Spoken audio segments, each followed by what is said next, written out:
All right, hey guys, it's Amanda again, and we're gonna still be talking about our beginner KettleBuddy exercises.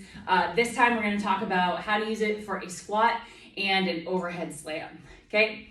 So first thing is you can either grab this thing on either side, just like this. You're gonna hold it at your chest, and then you're just gonna squat, right? So it's just a weighted squat.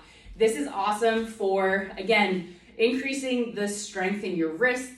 Maybe you don't really like the feeling of a barbell or dumbbells when you hold them at this front loaded position. The cool thing about the KettleBuddy is, look at, I'm gonna move a little bit closer. So look what I can do with my wrists, right? So I wanna have my elbows instead of here, where my wrists are super flexed. I wanna have my elbows a little bit more underneath, okay? So when I do my squats, right? I'm gonna hold this almost a little bit like further out in front of me and do my squats like this, okay? And I'm keeping everything nice and slow and controlled. If that still doesn't really feel that great, you can also go into what's called a Zercher squat position, where I end up holding this, I guess like kind of like a baby, right? A Zercher squat is usually done with a barbell. We're gonna do with the KettleBuddy, right? So just me and my KettleBuddy working out, right? And I'm doing my squats. And when you're doing this at home, make sure, look at my feet are straight. I'm coming down right into the middle of my squat, coming back up, and then I'm gonna push my hips forward at the top of that squat, making sure that I'm engaging my glutes, okay? So this is your KettleBuddy squat. Next one we're gonna do is the overhead slam, right? This one, in my head, I'm like, oh man, it's such a natural thing to do of wanting to just slam things on the ground. Like, I'm pretty sure cats do it, babies do it all the time, right?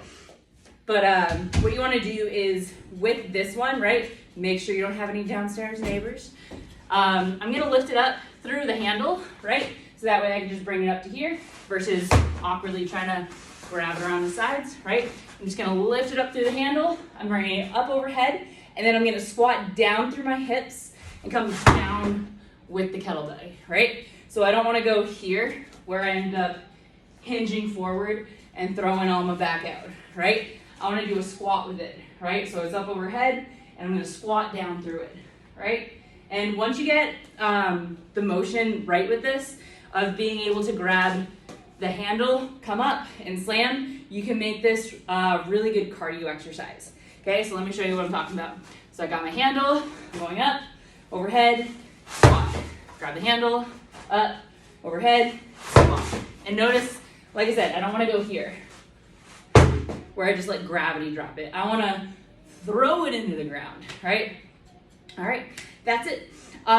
What you can do with these two exercises is, after you've done your warm-up of your swings, your cleans, and your clean and press, this would be an awesome cardio and endurance round, right? So set a timer for about 5 minutes, and you're gonna do 10 squats, 10 overhead slams, back to back for the full 5 minutes, okay? Anytime that you get kind of tired, right? Let's say I'm going into my squats and I'm like, I hate this. Amanda, why did you make me do this, right? Don't worry about stopping, but try to modify your squats, modify your overhead slams to the point that you can keep moving for those full 5 minutes, okay? So let's say I'm doing my squats and, okay, I'm getting kind of tired, right? I'm still gonna keep that nice consistency of going through my 10, right? But maybe I go a little bit slower. Maybe I go a little bit shallower in my squats. I can even go all the way down to just doing my body weight squats, okay? As long as you're still moving, this is progress forward, okay? And then same thing for if you're getting tired for those overhead slams. Ways that you can modify this is, if you don't wanna change out the weight of the ball, let's say you only have a 20-pound ball.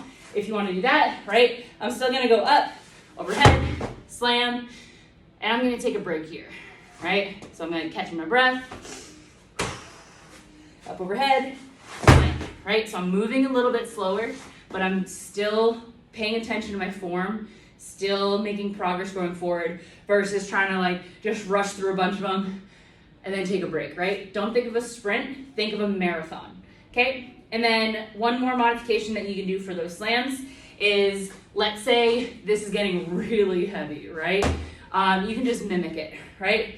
Going through my catch, my overhead, my slam. All right, my catch, my overhead, my slam. Okay.